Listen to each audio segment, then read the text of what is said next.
어릴 적에 제가 다니는 교회에서는 이 주일에 돈을 쓰거나 또 TV를 보거나 또 일을 하는 것이 주일을 거룩하게 지키지 않는 것이다 라고 이렇게 가르쳤습니다.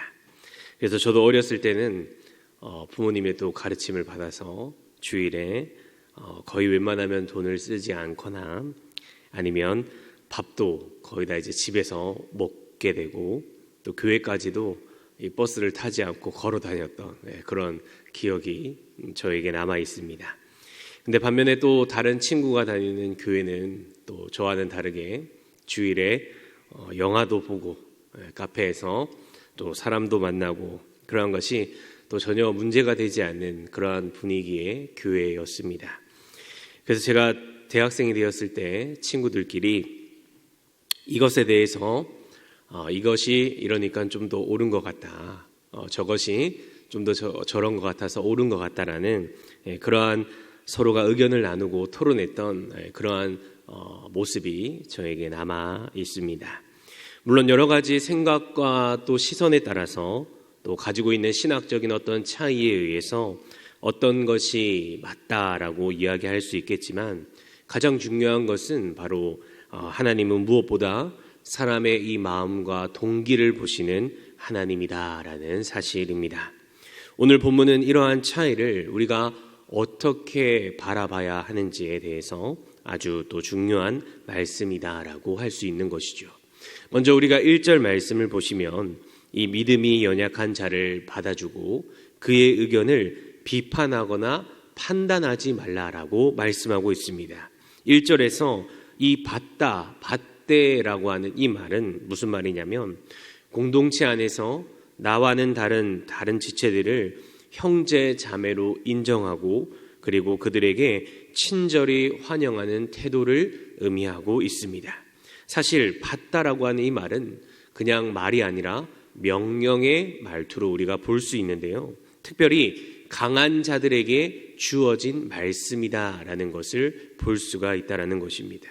바울은 당시에 이 로마 교회의 모습을 바라보면서 다수를 차지하고 있었던 바로 이방인 그리스도인들을 강한 자들이다라고 지칭했습니다.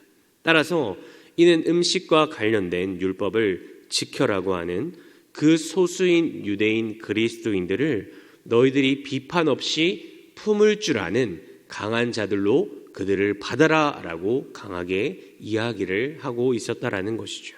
즉 그리스도 안에서 이들을 잘했다, 잘못했다, 너희는 우리와 다르다라고 그렇게 판단하는 것이 아니라 그리스도 안에서 동일한 형제요 자매로서 바로 전적인 수용과 거리낌 없는 그러한 교제를 마음을 요구하는 그러한 명령이었다라는 것입니다.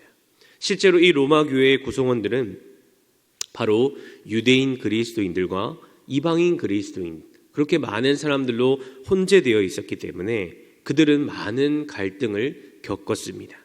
음식뿐만 아니라 절기를 중요하게 여기는 문제들, 또 모든 날이 같다라고 여기는 그러한 견해의 차이도 있었습니다.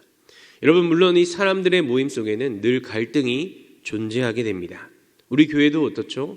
어떤 정책을 결정하거나 또 사역을 진행할 때 서로 의견이 나뉠 수 있고 또 양쪽의 입장이 다를 수가 있다라는 것이죠. 이런 의견을 놓고 이렇게 말할 수 있고 또 저런 의견을 놓고 저렇게 말할 수 있고 결국에는 더 좋은 선택으로 하나님이 원하시는 뜻을 위해서 자유롭게 말하고 토론하고 결정하게 된다라는 것입니다.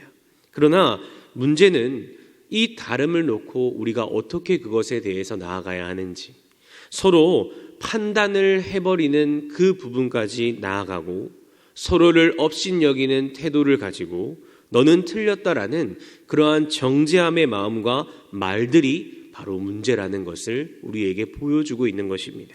그러니까 다수였던 이 이방인 그리스도인들은 소수인 그 유대인 그리스도들이 하는 말을 비웃었고 그리고 반대로 이 소수인 유대인 그리스도들은 율법을 기준을 삼아서 다수인 이 이방인 그리스도인들을 정죄하게 되는 그러한 일과 갈등과 마찰이 지금 이 두 부류에게 일어나게 되었다라는 것입니다.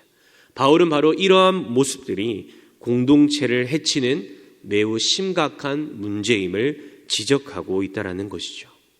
여러분, 그러나 우리는 바울의 겉면대로 이러한 문제를 행위의 내용으로 보는 것이 아니라 이 행위의 동기가 무엇인지 그것을 바라보고 이해해야 한다는 것입니다. 중요한 것은 무엇을 하느냐, 이게 중요한 것이 아니라 누구를 위해 하느냐, 이것이 더 중요하다는 것을 이야기하고 있다는 것이죠. 6절 말씀입니다. 나를 중히 여기는 자도 주를 위하여 중히 여기고 먹는 자도 주를 위하여 먹으니 이는 하나님께 감사하며 먹지 않는 자도 주를 위하여 먹지 아니하며 하나님께 감사하느니라. 아멘. 먹는 것도, 결국에 먹지 않는 문제도 중심에 누가 있다면요? 주님이 있다면, 그것이 무엇이든 비난의 대상이, 정죄함의 대상이 될 수 없다라는 것을 우리에게 말씀하고 있다라는 것입니다. 그래서 다음과 같이 바울은 다시 한번 이 진리에 대해서 다시 한번 선포합니다. 8절 말씀을 제가 읽어드리겠습니다. 우리가 살아도 주를 위하여 살고 죽어도 주를 위하여 죽나니 그러므로 사나 죽으나 우리가 주의 것이로다. 아멘. 이 말씀은 결국 모든 신자가 공유해야 할 믿음의 고백인 것입니다. 삶과 죽음은 주님의 주권 아래에 있습니다. 우리는 예수 그리스도께서 피로 값주고 사신 주님의 소유된 백성들이기 때문에 더 이상 우리를 위해 살아가는 존재가 아니라는 것입니다. 그래서 이러한 믿음의 고백은 자연스럽게 바로 내 자신의 모습을 돌아보게 되는 그러한 겸손과 자기 성찰의 단계까지 이어지게 된다는 것이죠. 여러분, 10절 말씀을 또 보시면 우리가 결국에는 다 하나님의 심판대 앞에 선다라고 고백합니다. 심판대는 바로 하나님의 법정에서 판결을 내리는 자리로서 바로 주님이 각 사람의 마음과 행위를 평가하시는 최종적인 기준이 되게 된다는 것이죠. 즉 모든 자들이 11절과 12절 말씀에 주님 앞에 무릎 꿇고 모든 혀가 자백하며 하나님께 자기의 행한 일을 직고하게 되기 때문에 남을 판단하고 정죄하는 것이 아니라 바로 연약하고 다름을 용납하라라고 사도 바울은 말씀하고 있다라는 것입니다.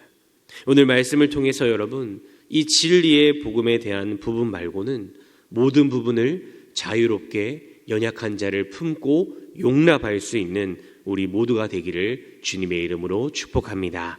나와 다르다고 해서, 내 생각과 내 입장과 다르다고 해서 그들은 잘못되었다, 그들은 비난받아야 한다, 그들은 정죄받아야 한다라고 그 사람들을 고쳐야 할 대상으로 보는 것이 아니라 정말로 그 사람의 마음이 주님을 위한 마음이 있다라고 한다면 주님이 우리를 용납해 주셨던 것처럼 우리도 우리와 다른 연약함을 가진 이들을 용납해 주시고 또 받아들이며 그들을 위해 오히려 간절히 기도하시는 저와 여러분들이 되시기를 바랍니다.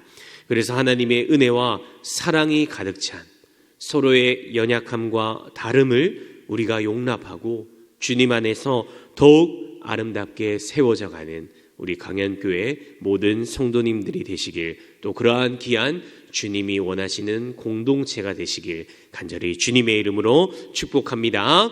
아멘. 기도하겠습니다. 사랑이 많으신 하나님 아버지, 오늘도 이 새벽을 깨워 하나님께 예배하게 하심에 감사를 드립니다.